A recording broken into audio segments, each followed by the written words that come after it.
Hello, beautiful, or welcome back to the channel. I'm your girl Taylor, and this here is Central Connection. Here on this channel, we are all on journeys to find our best selves. Yes, our best selves. So if that is something you want to tap into, we're going to allow the love of God to manifest and stir some things up on the inside of us to put our best selves forward, our best self. So if that is something you want to tap into, that is something you want to do for yourself, then definitely hit that subscribe button below to join the fam. Now, I'm not going to hold y'all. I'm going to give it to y'all raw, give it to y'all dirty, give it to you as vulnerable as I possibly can, because God is doing some things in my life, and I'm sure he's doing some things inside of your lives, and we just all need to tap in and tune into what he has for each of us. Yes, so I'm not going to gatekeep it. I'm not going to keep it to myself. I'm going to give it to you exactly the way he wants me to tell it to y'all and the way he has given it to me. Now, days have gone by, time has passed, and yet there are still days that come where I feel like, God, I just can't. God, I don't want to. God, why? Today, are you sure? Me? You're positive? Like this door, you're positive it's for me? Because right now it's been a trying time. Right now, it's been one of those times where I feel like everything is coming at me. Everything wants me to say no. Everything within me is like, pause, stop, hold up. And what we fail to realize is that the enemy will come knocking the same time that God comes knocking. The enemy will continue to press on us as much as God is pulling us forward. The enemy is trying to do absolutely anything and everything that he can in order for us to be blocked, in order for us to be hindered, and in order for us to completely stop doing the things that we know we should do, we know has helped us to move forward and to become prosperous and to become excellent and to do the things that are purpose-filled in our life for our God and our King. The enemy is the enemy. He is just literally that, there to make sure that there is a defense, that there is something that's going to be right there every single step of the way, that is also going to be blocking you and pushing you further back from doing what God has called you to do, right? The enemy is always there. Just like God is always there, the enemy is always there. He's always there at every level, at every step. Oh my gosh, Pastor just talked about this past Sunday, that the enemy is always there at every level that we strive to be. So as much as he is there, as much as he is trying to be prosperous in all that he is trying to do, we have to be prosperous in all that God is trying to do. We have to be willing to fight. We have to be willing to take every step day by day with Christ, doing everything that we need to do with our God and with our King, because so much is going to be coming at us every step of the way. We have to remember where our strength comes from. We have to remember where our hope comes from. We have to remember who we have our faith in. That's what God wants us to think about today. Remember where we lie. Remember where we lie. My hope is filled on nothing less, as the hymn says, but Jesus' blood and his righteousness. The enemy is always there, but where does your hope lie? Is your hope lying on yourself? Is it relying on yourself? Or are you relying on God? Is your strength, are you relying on yourself? Or are you relying on God? Your faith, are you relying on yourself? Or are you relying on God? Because the enemy is going to always tell us that we can do better, we can do more, we have other ideas, we have other plans, like something else is going to be even quicker. It's going to get us exactly where we want to go.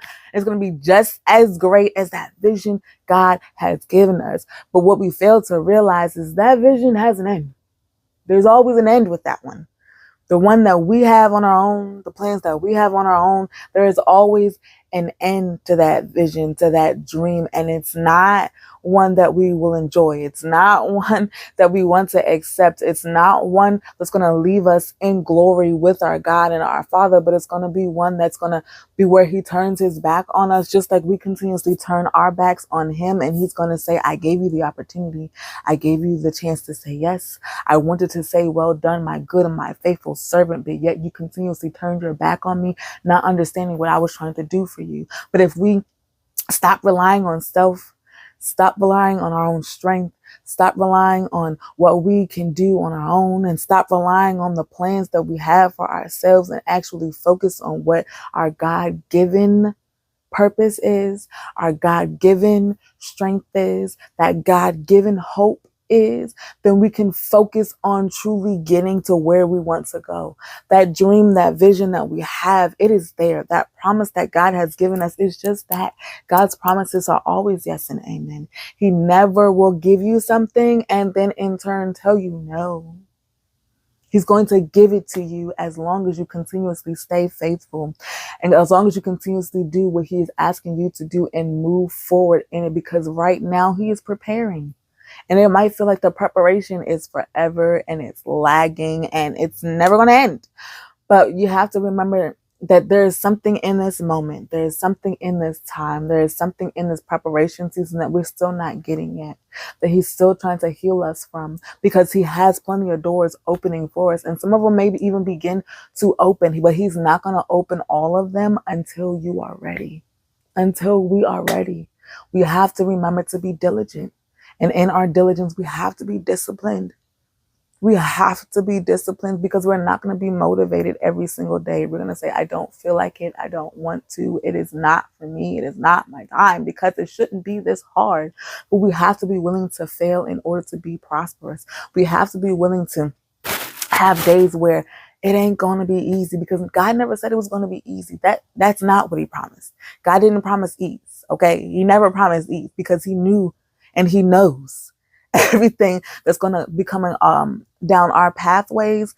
As soon as that door opens, even more are going to be coming down our pathways that are going to be trying to hinder us and trying to block us. But we have to be steadfast, diligent, and disciplined in our word. Steadfast, diligent, and disciplined in connecting with him. Steadfast, diligent, and disciplined in our faith. And remember, our faith, it needs action. And in that action, it is saying, God, I am your vessel, willing and ready to be used. However you are willing to use it. If that means writing, then I will write.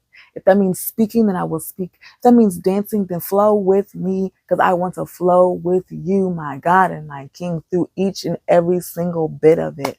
No matter what it is, no matter what it looks like, if he's asking you to do it, then you are already ready to do it. You may not believe that you have the capacity to do it, but he's telling you to do it, then it's already there inside of you. You just have to strengthen it. But you can't continue to strengthen it on your own. You have to be willing to strengthen it with him this time. Not by ourselves, but with him this time. That means, what do you need to do in order to stay connected? What do we already talk about? Reading his word, praying with him. Sometimes it's also going to have to involve fasting, abstaining from something or some things that he needs you to let go of in order to move on in this journey. Sometimes that doesn't mean that you have to completely give it up and break it free from it. Sometimes that just means you can't do it right now.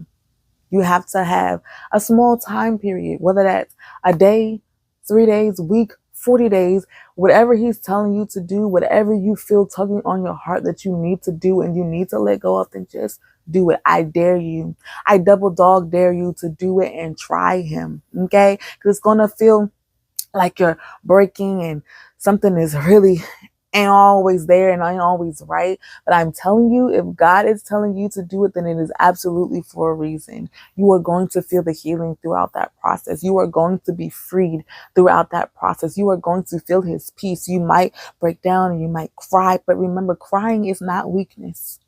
Crying is not weakness. Crying is a form of releasing. And in releasing, you will feel lighter. In releasing, you will feel freer.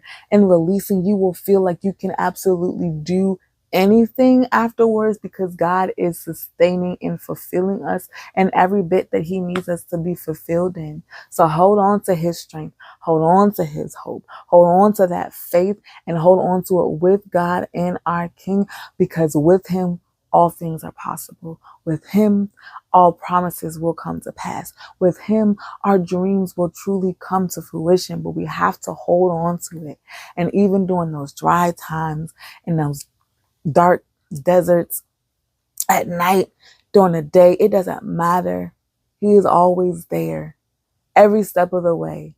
So remember to hold on to his love. Remember to exude his light.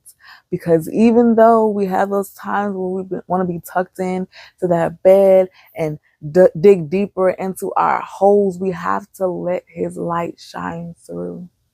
And in letting his light shine through, he will continue to pull us up out of that darkness and pull us up out of that pit, because we don't belong there. You don't put a light under anything, but you let it shine brightly up and above. I love y'all. Keep your heads up. Give yourself enough slack. And remember to stay connected to the true source in that prayer closet. Have a good one. Peace.